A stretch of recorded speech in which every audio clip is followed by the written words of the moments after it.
台湾2015年嘅粮食刺激率係31.37%，不過假使本做大類來看，青菜水果硬能刺激率有87%以上，牛氣也超過80%，水產韓國係超過153%麼。不過香港青菜嘅刺激率甚至連2%都冇，連面積比香港個世界新加坡都有超過4%。香港是得講無農業。為到都市發展，新界嘅農村常常唔加係的。新界分兩馬屎埔村都係其中一個本人被遷嘅農村。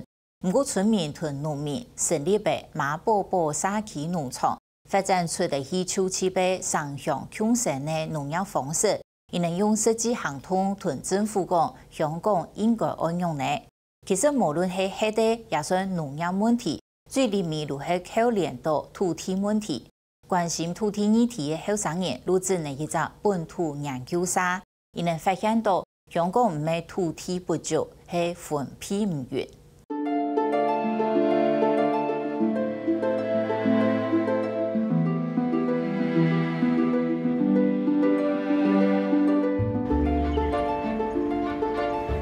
一條大路綁牙膏綁出都市屯田種下，是講都市發展強未會受到田種下去嘅。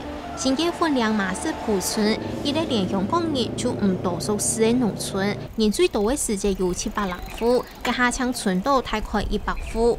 萬結複雜嘅土地歷史背景，使至到漂田來港嘅耕種人同大地產商對立，農業長久經營同土地開發當中，一直有幾多嘅意義。因為香港冇農業政策咯，咁佢冇保護我哋農民咯，咁地產商係擁有個土地嘅權，我哋只有使用權。佢話唔租俾你就唔租俾你咯。這個本來是規劃是農地嘛，農地是不是等於這個地主把土地賣給地產商以後，這個農地的用途也一定要跟着改變去做這個城市發展呢？其實應該不是這樣子啦。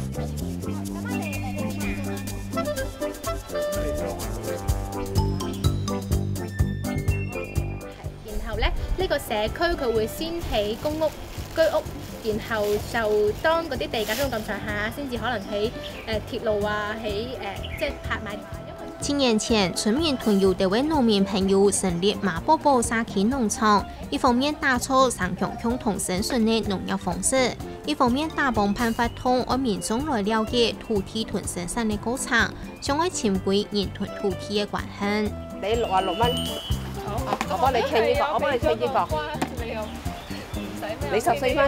好，你14。熱藍藍嘅青菜兼差唔多，馬寶寶社區農場嘅農民師師買嘢出開係香港出產嘅本地菜，必到去買家條菜，有人唔顧路條件，甘願攀山用茶來到呀。這裡是香港本土的農戶，他們都是自己耕種，所以我比較相信他們。香港青菜刺激率還冇到2%，同20年前來比，切股縮存一股變呢。講亞多就會發展兼容地產嘅香港，農地仲係最先本人犧牲起嚟。其實香港係需要農業嘅，係啊，其實一個自給率都好重要㗎。咁農業其實對香港都係一個有用嘅嘢嚟㗎。咁我哋唔可以傾斜。只在呢度起樓。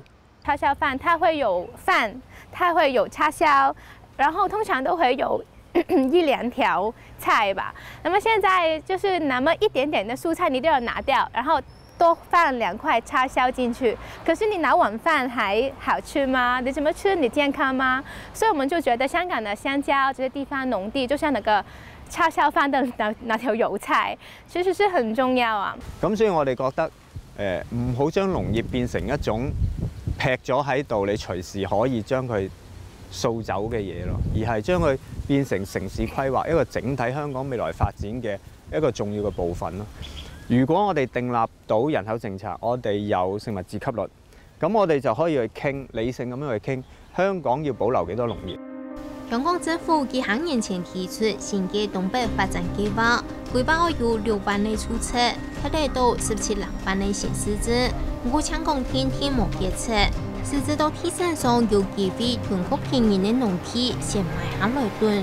馬斯普村就喺睇安尼嘅情形下，要面對西夏港對台海潮嘅戰爭。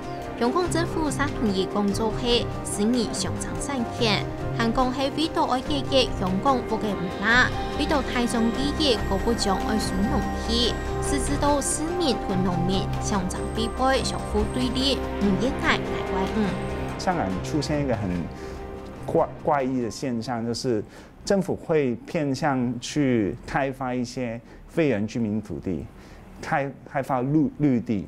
開發農地，因為那些成本比較低，而不開發一些中土，或是不會開發一些政府自己手上擁有的土地儲備。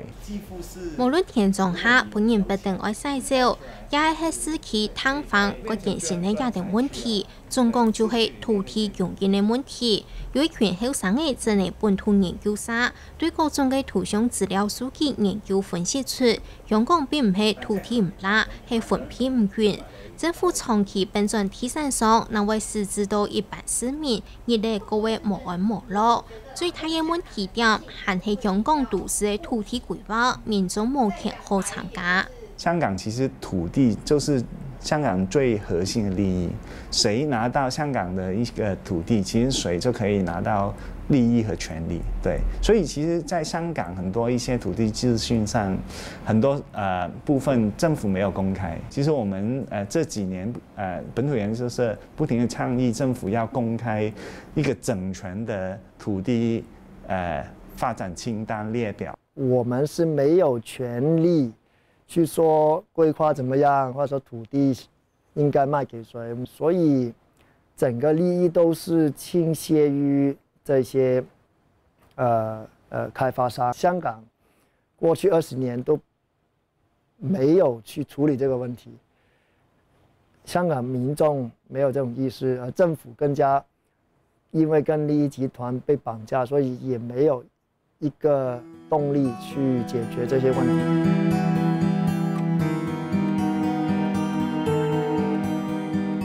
嘢天研究到，附近有唔拉，就屯富圈嘅田種下拿來開發，提升農業，做咩農村，以從喺都市發展，嗰部將愛做嘅事情。土地開發同農業都唔完嚟對立同矛盾，其實係因為香港政府唔公開嘅土地規劃，能會安呢？只有香港人感受到對土地嘅分配而有爭議，自家有權利來參加規劃，就唔會變做一個都市行嘅難民。